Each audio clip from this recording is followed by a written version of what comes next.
قال الله تعالى في كتابه العزيز أعوذ بالله من الشيطان الرجيم بسم الله الرحمن الرحيم وما أرسلنا من رسول إلا بلسان قومه ليبين لهم فيضل الله من يشاء ويهدي من يشاء وهو العزيز الحكيم. My dear brothers and sisters, what I'm going to talk about today is how far can a Muslim share and celebrate Christian and Jewish events. It's a subject I think we should have spoken about it probably a month ago, but probably it's never too late. So the ayah Allah Azza wa Jalla is saying, what means in English, that verily we have not sent a messenger but with the mother tongue of his people. So obviously any message should come in the language of the people the message sent to them, so they understand it, and that's obvious. When you come to a place like in Britain, mixed cultures and mixed nationalities, and there's a lot of immigrants, a lot of people who came here for study, for research, for work, for as refugees. They land in an area which have different culture, different language, different habit, and probably different religion in a way. So what do we have to do coming to a place like Britain? If you come and talk in a foreign language to them, you will be happy if they don't insult you. Because if you don't understand what people are saying, they might be insulting you, might be swearing at you, you wouldn't know. I remember a clip they mentioned when they came out celebrating the birthday of the Prophet ﷺ in one of the north city, in a foreign language to the people in the street. So the camera was moving around and saying, what do you think of this? And some said, I don't understand what they're saying. Some said, it's rubbish. Some said, it's annoying. It's the same if you come and talk to, I was in Hajj, and there were a lot of people throwing rubbish on the street and sitting in the road instead of sitting in allocated areas, blocking the road. And I was talking in English and Arabic, and most people don't understand either. So looking at me, what this guy is saying, obviously you just better save your voice and move on. So Allah Azza wa Jal here expects us to talk in the language of the people we are mixing with. And that's obvious. Another thing the Prophet ﷺ was told, وَذَكِّرْ فَإِنَّ الذِّكْرَ تَنْفَعُ الْمُؤْمِنِينَ. Remind, because the reminder benefits the believer. So you always have to remind people about things. Like what? Allah Azza wa Jal said, وَكَمْ أَهْلَكْنَا قَبْلَهُمْ مِنْ قَرْنٍ هم أشد منهم بطشا فنقبوا في البلاد هل من محيص. Allah Azza wa Jal telling us that He had destroyed people before us, generations. They were stronger than them in their power. So go out and search in the countries and find out, can you escape Allah Azza wa Jal's punishment when it comes? Allah Azza wa Jalla said, إِنَّ فِي ذَلِكَ لَذِكْرَى لِمَنْ كَانَ لَهُ قَلْبٌ أَوْ أَلْقَى السَّمْعَ وَهُوَ شَهِيدٌ. Verily in that is a reminder to the one who have a heart, have mind, have a brain, have understanding, and give attention and witness to things. So all these reminders are important for us. So we could take lessons and learn and celebrate and thank Allah Azza wa Jal. وَيَسْأَلُونَكَ عَنْ ذِي الْقَرْنَيْنِ قُلْ سَأَتْلُو عَلَيْكُمْ مِنْهُ ذِكْرًا. It's important that you remind people of great importance, people who made history, people who made a change, people who made achievements. And one of them, Dhul Qarnayn, Allah reminded people of what He has done. Went to the far east, the far west, established himself on land, he has a powerful force. And when you remind people of the Qarnayn, you get them more empowered and more active. Allah Azza wa Jalla said, وَكُلًّا نَقُصُّ عَلَيْكَ مِنْ أَنْبَاءِ الرُّسُلِ مَا نُثَبِّتُ بِهِ فُؤَادَكَ وَجَاءَكَ فِي هَذِهِ الْحَقُّ وَمَوْعِظَةٌ وَذِكْرَى لِلْمُؤْمِنِينَ. So Allah Azza wa Jalla is saying that all these stories we tell you about the messengers before you, which to strengthen your heart and keep you steadfast.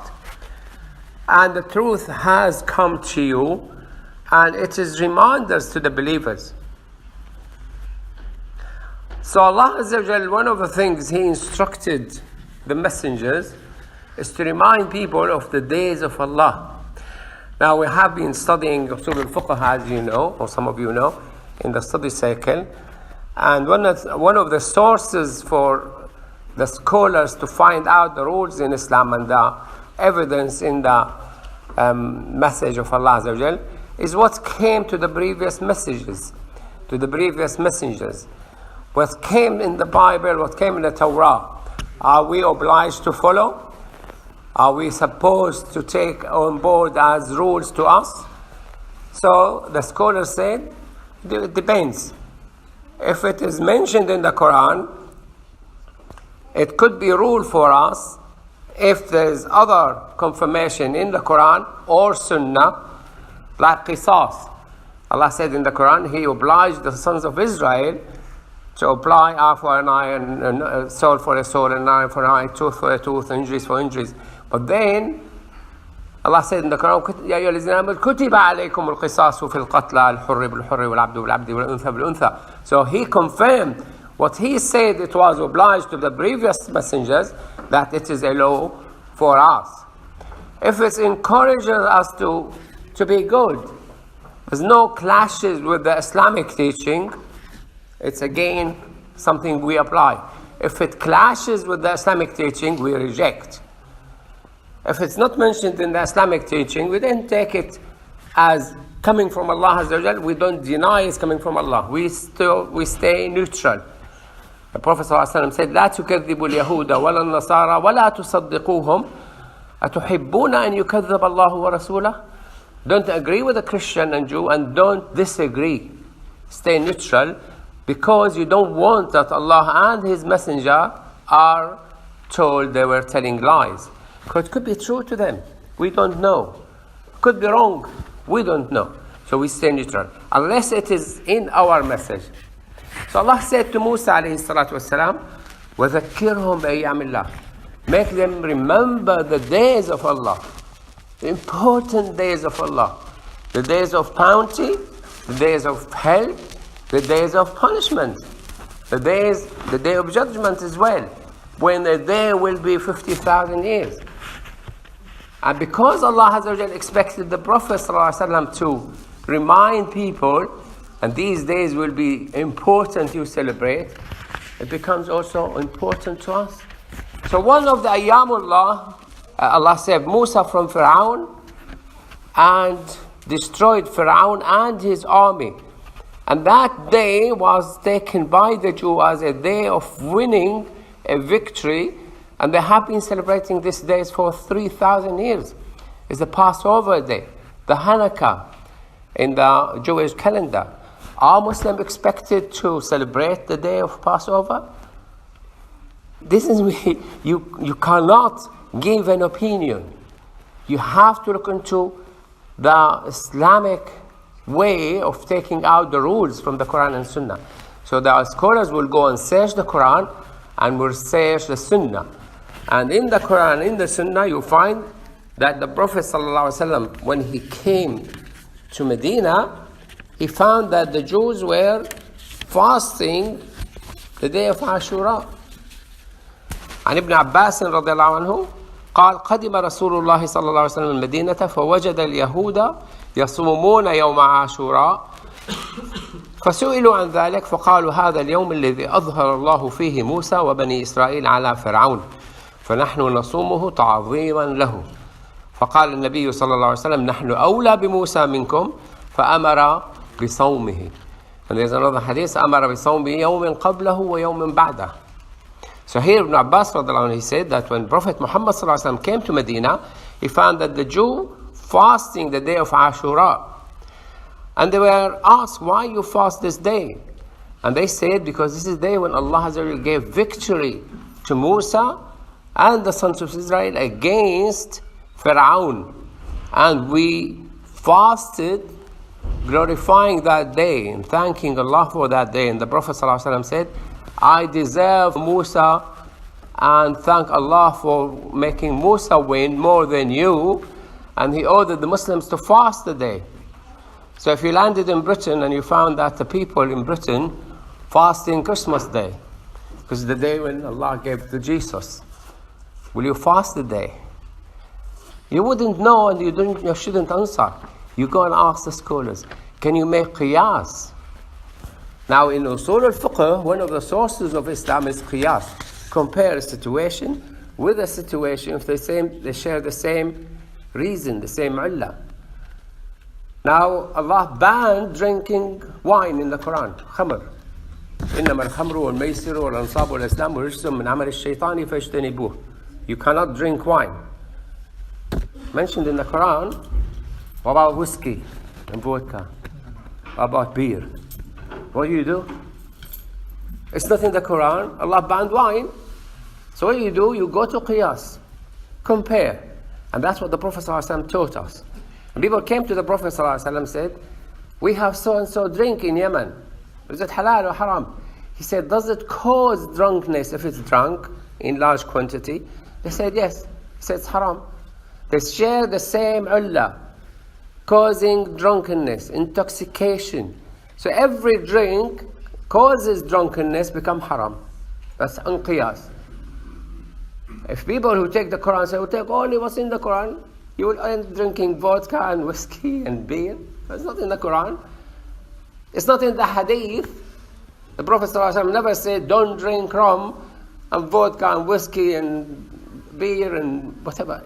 You need to know how the scholars take the ruling out of the Quran.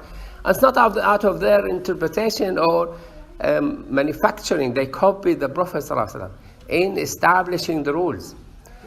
So what the scholar will say, could we celebrate Jesus' birthday? What Allah Azza wa Jal said about these days, the days of Allah Azza wa Jal, Allah Azza wa Jal said, يا زكريا إنا نبشرك بغلام اسمه يحيى لم نجعل له من قبل سميا. That, oh Zakaria, we give you good news about Yahya, who will be, you will have a son called Yahya, will be called Yahya. Allah named him, will be called Yahya, and we haven't made anyone called Yahya before him, because he will be living, and he died as a martyr because to continue living.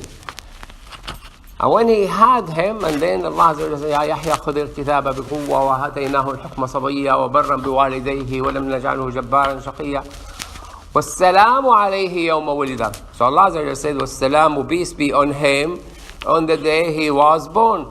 So the day Yahya was born is important. وَيَوْمَ يَمُوتُ, on the day he dies. وَيَوْمَ يُبْعَثُ حَيًّا, on the day he will be brought back alive. So it's 3 days to celebrate. Salamu alayhi yawma wulida, the day he was born. وَيَوْمَ يَمُوتُ, the day he dies, and the day he's killed, and the day he's brought back to life.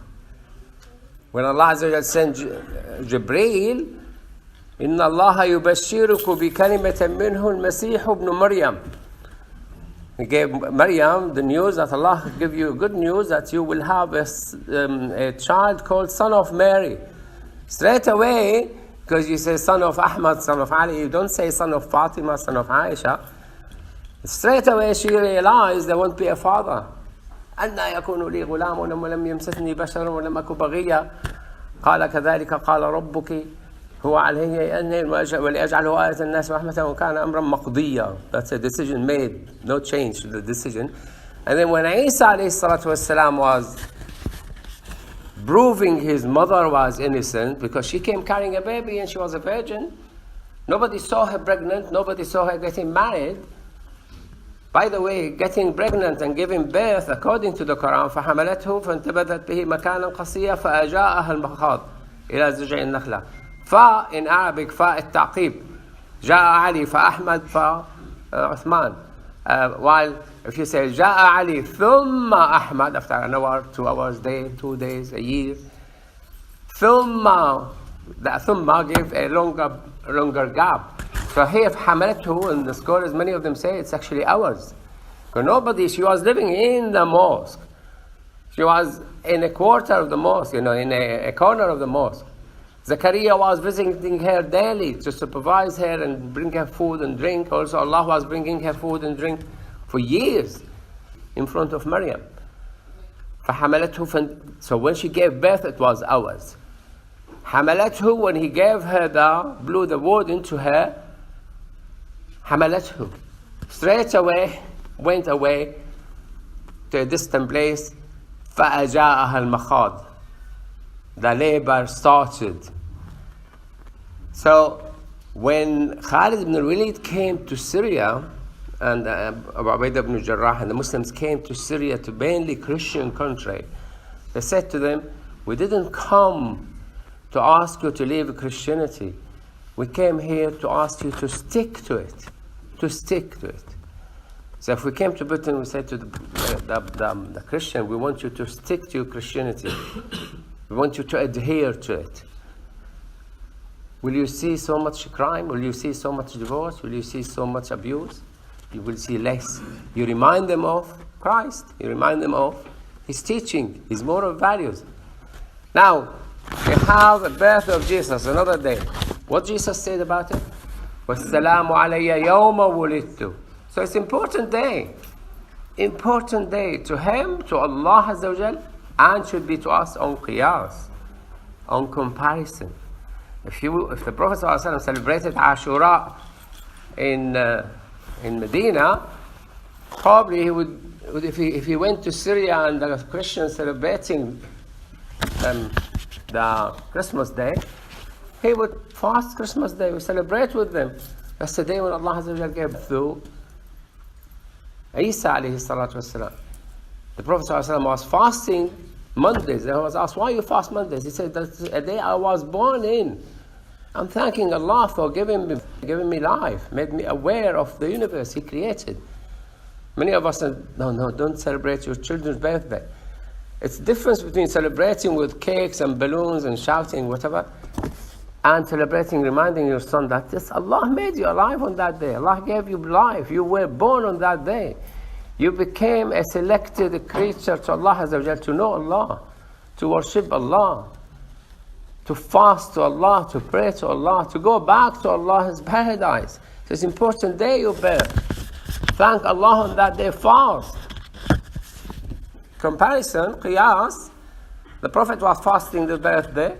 He didn't know which day of he knew it was Monday. It wasn't which Monday of the year, so he was fasting every Monday. Here, a challenge for you. So, Assalamu alayya yawma wulidtu. Important day for Jesus, the day of His birth. وَيَوْمَ أَمُوتُ وَيَوْمَ أُبْعَثُ حَيًّا. فهل ينتظرون إلا مثل أيام الذين خلوا من قبلهم قل فانتظروا إني معكم من المنتظرين. Also, Allah wants us to know these bad days when Allah has destroyed nations, destroyed people because of their criminal acts, because of their mischief. So you have to remember these days, the good day and the bad day. غلبت الروم في أدنى الأرض وهم من بعد غلبهم سيغلبون في بضع سنين لله الأمر من قبل ومن بعد ويومئذ. On that day, يومئذ, on that day يفرح المؤمنون ويومئذ يفرح المؤمنون بنصر الله. That Allah has mentioned that the Romans were defeated in the lowest part of the earth, and they will, after their defeat, they will win in a few years. And to Allah is the order and the affair and the control before and after. On that day, the believers will celebrate. On that day, the believer did celebrate twice. The Roman won the war against the Persian, and the Muslims were happy and celebrated. On that day, the Muslim won the war in Badr against the Quraysh and celebrated twice. The Muslims celebrate an event happened between the Christian and the atheist. Yes, in the Quran. Will you celebrate Christmas? Haram. When my children were young, said we need to put a Christmas tree, there's Christmas tree here, Christmas tree there. I said, that's not Christmas tree. Christmas tree is a palm tree. Because Allah said about Maryam, وَهُزِّي إِلَيْكِ بِجِزَعِ النَّخْلَةِ تَسَاقَطْ عَلَيْهِ طَبًا جَنِيًّا. When she was giving birth, she was leaning on a tree, palm tree. Allah said, shake the palm tree, the dates will drop. Imagine if the Muslims put a palm tree by the window. How many Christians in the country will comment? How many will appreciate? How many will knock on the door? Didn't you find the proper Christmas tree? Why you put the wrong tree? So, to block your children from Christmas totally of kufr, probably you are committing things against the Quran. Probably you need to rethink. Usul al-Fiqh, the way Sharia driven out of Quran and Sunnah, is a big science. And unfortunately, most Muslims do not even know the name, do not even know what that subject is. And without knowing how you drive out the rules from the Quran and Sunnah, you could be acting against the Quran and Sunnah. What the scholars left us, millions of volumes of books, they've studied everything. You're not going to invent the wheel now. When Daesh tried to invent the wheel, they caused havoc in the world. They caused us a bad name. They caused us attack against us. People lost their lives and things from bad to worse. So we have to go back and rethink, restudy Islam, and find out what Allah Azza wa Jalla wants us to do. Why He wanted us to do it this way. How the Sahaba, when Khalid ibn al-Walid came and said, we want you to stick to your Christianity, what happened to the Syrian, Lebanese, Palestinians, Jordanians, Turkish? How many Christians there? 5%? Less than that? A few years ago, some of you might remember, we created something called Muslim to Christian Christmas card. And in that card, we quoted from the Quran phrases from Surah Al-Imran and from Surah Maryam, and the story of the mother of Jesus, and the story of her mother, and the story of Jesus. And one of our teachers who was working in Lord Heath School, he came and said, the head teacher, we send it to all the schools, all the counselors, all the churches, all the businesses and things. We sent 600 cards. We kept doing it for a few years. And the head teacher came and he said, I had a Christmas card, but it's not from a Muslim. It's not from a Christian. It's from a Muslim organization. And it's the first time I get Christmas card carries the spirit of Christian and the spirit of Jesus. He was so taken by the word from the Quran. Oh, haram. To remind them, was the Quran haram? The Prophet ﷺ sent a message to Hercules in the Roman Empire with the Quran in it. قُلْ يَا أَهْلَ الْكِتَابِ تَعَالُوا إِلَىٰ كَلِمَةٍ سَوَاءٍ بَيْنَنَا وَبَيْنَكُمْ. Thoughts for thinking. Don't rush and put Christmas tree today. Manufacture palm tree for next year. I don't know if you can make it this year. And put it. Say to your neighbors, I'm inviting you for a sweet. Why? Because celebrating the birth of Jesus. It's haram? No, it's not haram. Those who say Bilad al-Nabi haram, forget them. They don't want the Prophet ﷺ. They hate the Prophet ﷺ. They don't want to celebrate him. They don't want his name. They don't say Sallallahu Alaihi Wasallam. Forget them. That's a holiday. The Prophet never celebrated, he did. And he fasted his day. So it's an important day to Allah Azza wa Jal, celebrated in the Islamic way.